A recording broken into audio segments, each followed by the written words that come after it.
What's up guys, the Strong Boys 19 here, and welcome to the second part of the Metallica discography.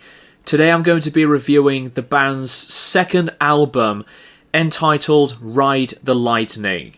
This album was released on the 27th of July 1984, and this being the second and final album to be released through the band's career with the independent record label of Megaforce Records. Now, after reviewing Kill 'Em All, I was very positive towards the album because it was a big contrast for Metallica to create something that had become a huge part in metal history later on, giving massive births into the sound of thrash and speed metal with exciting, exhilarating, and entertaining driven riffs to songs and choruses, and it was an explosion of a debut album to begin Metallica in their new direction as a band. But when it comes into following that album with this album, in my own opinion, Metallica have absolutely built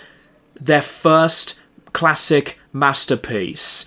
I think Ride the Lightning has definitely made a bigger, wider, and stunning result to think that Metallica could explore and expand with many musical ideas, and they have achieved that so greatly because this is one of those second albums from many very popular bands that I do see as one of the best.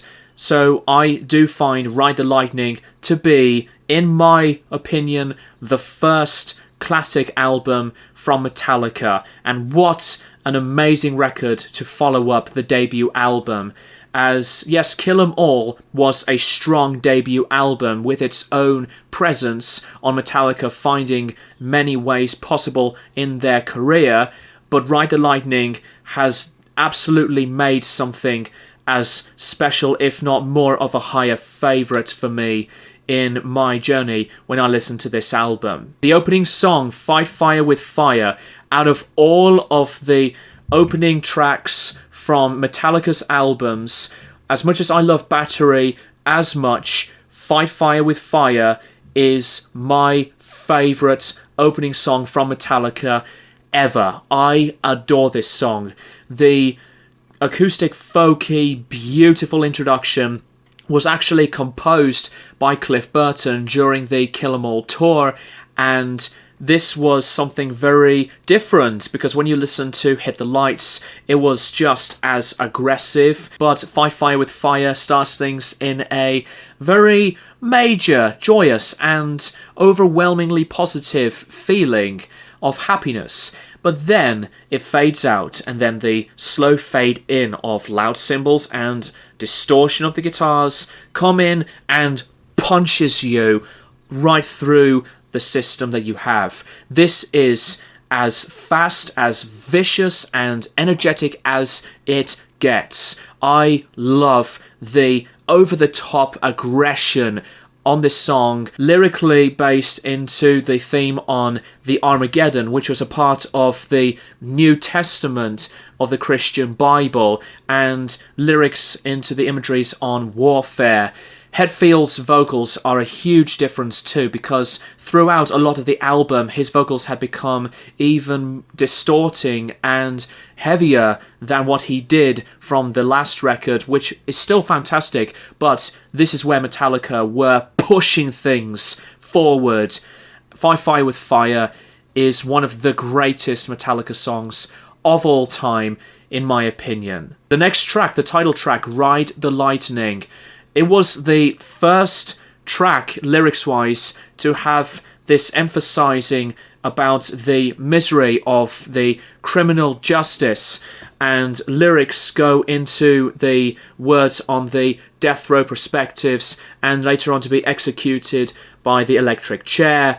Amazing introduction on the banging toms, twin guitar harmonies that were gorgeous to listen to, and the mid-tempo section still sounds as grunty when you really listen to how dark the distorting production of the guitars and the overall sound of this album really is. It is another standout, alone gem of a song, and what a brilliant song to follow up the opening that was, as I said, Fight Fire with Fire. It's another one of those Metallica songs when it become instantly recognizable and as, at the same time, very energetic. Metallica, with their imagery and vision of lyrics, were really taking things further, as twisted and as darker as ever. As soon as you listen to the later albums in Metallica, especially in the thrash period, when it becomes so in your face and as personal and as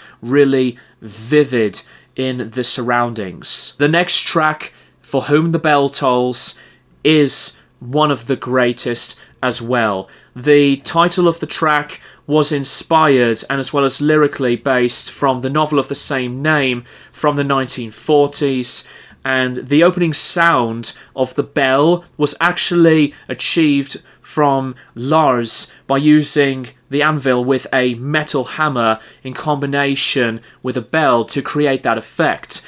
And the opening melody from the bass was just wonderful. This was actually done before Cliff joined Metallica, as he was in part of a Battle of the Bands during a 12-minute bass solo, which is just crazy to think about it.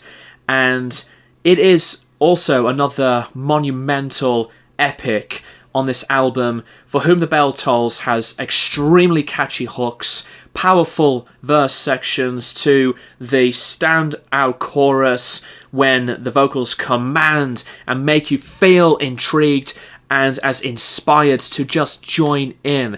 So powerful of a song, just like with the overall chemistry and the speed when the band decide to write faster and menacing tones of music. Then the album after this whole sound transitions things into a power ballad that remains to me as one of the most beautiful songs Metallica had ever written. A track called Fade to Black. The guitars to guitar lead melody line wise, and the difference with the contrast of Hetfield's heavy vocals to now clean to this whole song was something very special. I don't understand the negativity from the people when they talked about the clean vocals as, a backlash feeling, because I think Hetfield was exploring his range at this point, and Fade to Black is as emotionally deep, and it still is a resonating song all at once. This is a ballad based around the suicide feeling. I know that there are a lot of people who would be as moved, because I think this is one of those other songs when it has aged with a different purpose, as it is personal to this day. Even when the distortion comes back in from the later layered parts of the song continue the overall song's progression, it still is fantastic. The arpeggios to the chord sequences, and yet alone, it was just as foreshadowing, and Metallica would proceed with no apologies to continue this direction of making softer moments into later records, obviously with Master of Puppets and Justice for All, the Black Album, etc. But for a power ballad, this track, Fade to Black, is wonderfully great, contrasted in this terrific balance on softness, melody-wise from Hetfield's vocals, and sublime honesty. Trapped Under Ice makes this return back into the faster energy in control and dexterity, with the masterminds from the guitar riffing and playing from Hetfield and Hammett, and the great rhythm sections from Cliff, and as well as with Lars. Trapped Under Ice lyrically based around the person that is really finding it hard to get out and awaiting his own demise. Hammett was actually inspired by a track from Exodus called Impaler, and Exodus would later on use that track on a 2004 album of theirs called Tempo of the Damned. Also, I forgot to mention that there are two songs that Dave Mustaine was credited. They were Ride the Lightning and as well as the instrumental that I will talk about in a minute called The Call of Cthulhu. Quicker pacing and the vocals on Hetfield's range was brilliant, as he was definitely making his own rasp and addresses the vocals just as clearly as possible. Trapped Under Ice is also something that would have been added from the Kill 'Em All record, but they still dedicate themselves to bring in so many of the faster tempo and control, and Trapped Under Ice is one of the great examples of that. The most controversial number on the album, Escape, this was originally called The Hammer, and the record label decided that Metallica should make something to be as commercial as possible and, not as heavy, which I can absolutely understand why some people would be so turned off and be away from this song. But when I listen to this track, I just don't see a huge flaw about this song, because while yes, it is a different comparison to what most of the album is like already, this is more or less onto a hard rocking purpose. And yes, I know that we know as well that Hetfield would later on hate this song, and Metallica had only played this song once live at a festival in 2012. Imagery into the lyrics are just not as heavily deep and, as apocalyptic, into references onto war and the electric chairs to executions, etc. But I think Escape is very, very good. It's highly enjoyable to listen to. And yet alone that while it remains as like the most ignored song from the album to what we love a lot from what the album, most of it is, there shouldn't really be a bad flack across this song's own identity whatsoever. Creeping Death, this is the only song on this album that would be released as a single, but just like with For Whom the Bell Tolls to Ride the Lightning, how can you not ignore this one? Because this is just as recognizable. Twin guitar beginnings like with Ride the Lightning, and the dominated riffing to later parts of the structure, from the verses to bridge sections, and the anthemic moment when you just want to join in with Metallica to belt out your voice.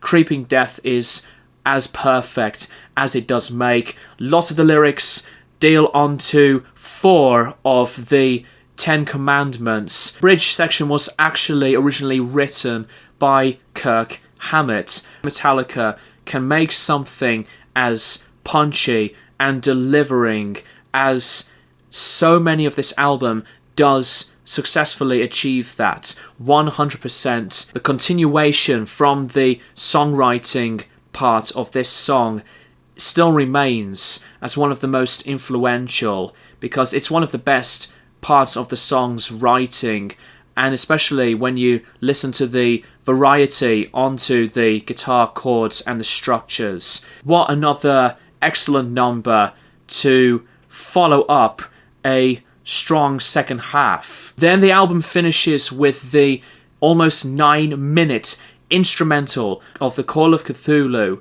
This track originally was called When the Hell Freezes Over. Cliff was really inspired into a lot of history, and especially with H.P. Lovecraft, and Cliff would be later on sharing this inspiration to the rest of the band.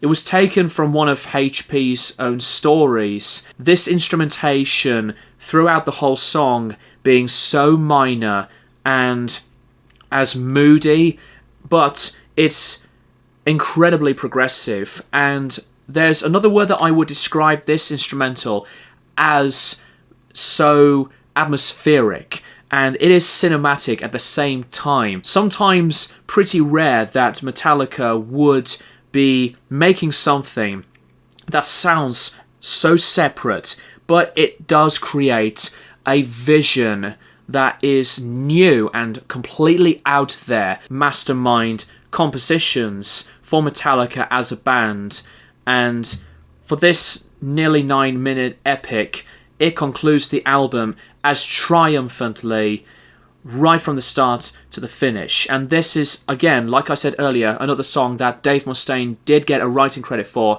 and he would later on reuse this chord structure on Hangar 18 from the classic Megadeth album called Rust in Peace.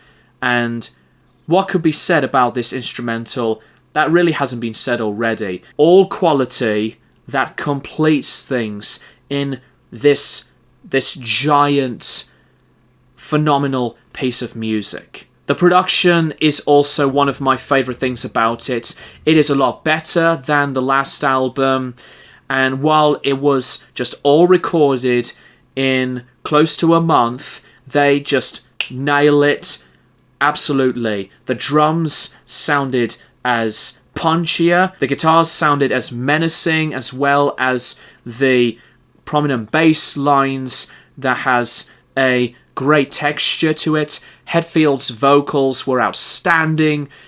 Everything and anything has been documented so many times over of this album, and it's no surprise that many Metallica fans would say that this is their favourite Metallica release across their discography, besides the epic of an album that I will review very soon, Master of Puppets. Overall, Ride the Lightning by Metallica, stunning. Stunning, stunning. One of my favourite albums of all time. It took me a lot of the time to love everything on the album, and while I do think that the next album is my favourite, but Ride the Lightning was very close to pinch it as my favourite album from Metallica. And let me know what you think of this album in the comments down below. I'm going to give Ride the Lightning by Metallica a 10 out of 10. Thank you guys for watching, and I'll keep you guys posted for more videos in the near future.